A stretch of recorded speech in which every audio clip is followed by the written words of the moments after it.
Hi everyone, it's Jerry. This is another group of 5 puzzles. All of them are endgame positions with white to play, and it's up to you to determine the best continuation in each case. So in this first one, go ahead, pause the video, see if you can find the best continuation for white. Okay, the solution to this one is to first promote your pawn to a queen. It's very important to take into account that white is not the better side here. If given the opportunity, the queen is just going to start checking that white king around, and so forceful moves are necessary. Promoting to a queen is forceful, forcing king takes queen, and at this point we just have back-to-back forks. Starting first with bishop d5, queen takes bishop, and now knight b6, winning the queen and now drawing this position. So that's the solution to puzzle 1. Moving on to the second. Once again, white to play. Pause the video, see if you can find the best continuation for white. Okay, the solution to this one is to first play king to b6, watching over this pawn and trying to get to b7 so that pawn can be pushed. King to c8, the only way to stop that. And now it's very important not to play king to c6, that's actually stalemate, and similarly pawn to e6, taking away that flight square from that black king will result in stalemate.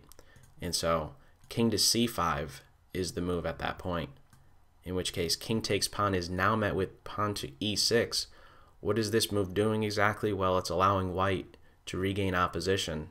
For example, if now king c6, or excuse me, king c8, we now have king c6, king d8, king d6, king to e8, well, we can't go to e6, but we just push our pawn, forcing the king out, and then we sneak our king in. We're going to be able to promote on the next turn. So that's the solution to puzzle 2. Moving on to the third one. Once again, white to play. Pause the video, see if you can find the best continuation for white. Okay, the solution to this one is king to c7. It's very important not to make this tempting b6 advance because black has a way out.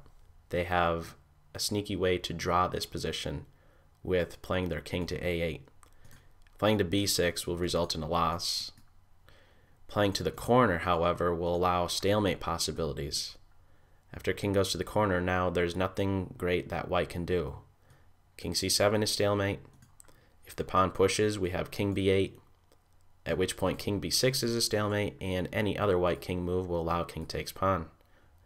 And so it's important not to make this pawn advance, but rather king c7, forcing king a8, and now king b6. This right here is the square that the king is needing to get to. Looking to now make use of that a7 square.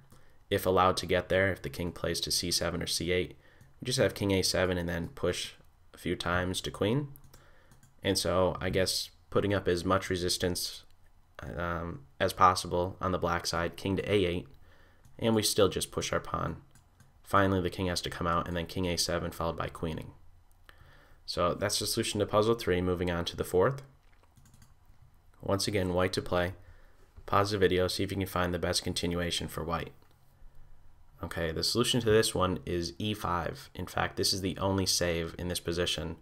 White can only draw in this position, of course. The black king getting ready to grab this pawn. It's important to not allow that to happen.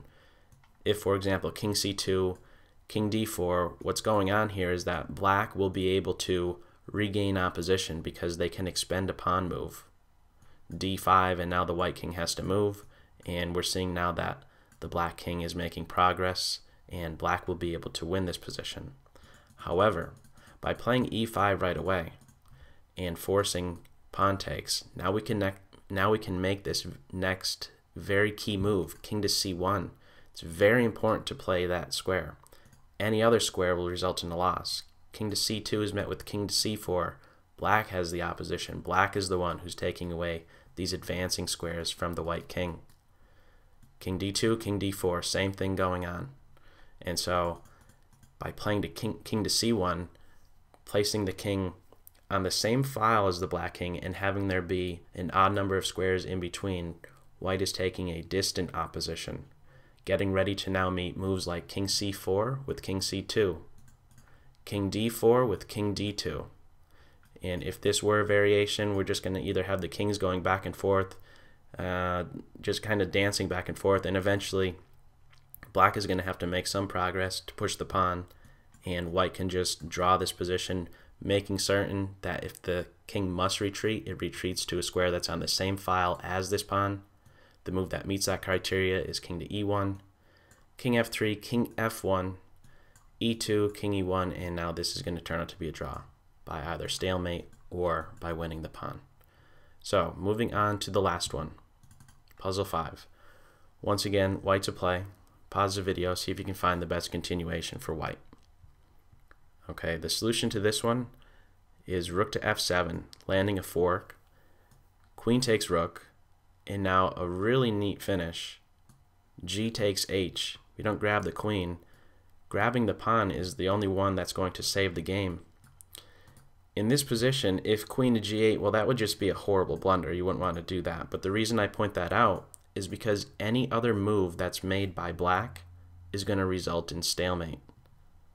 The white king has no legal moves. And so that's the solution to puzzle 5, and that's all for this video. As always, I hope you're able to take something away from it. Take care.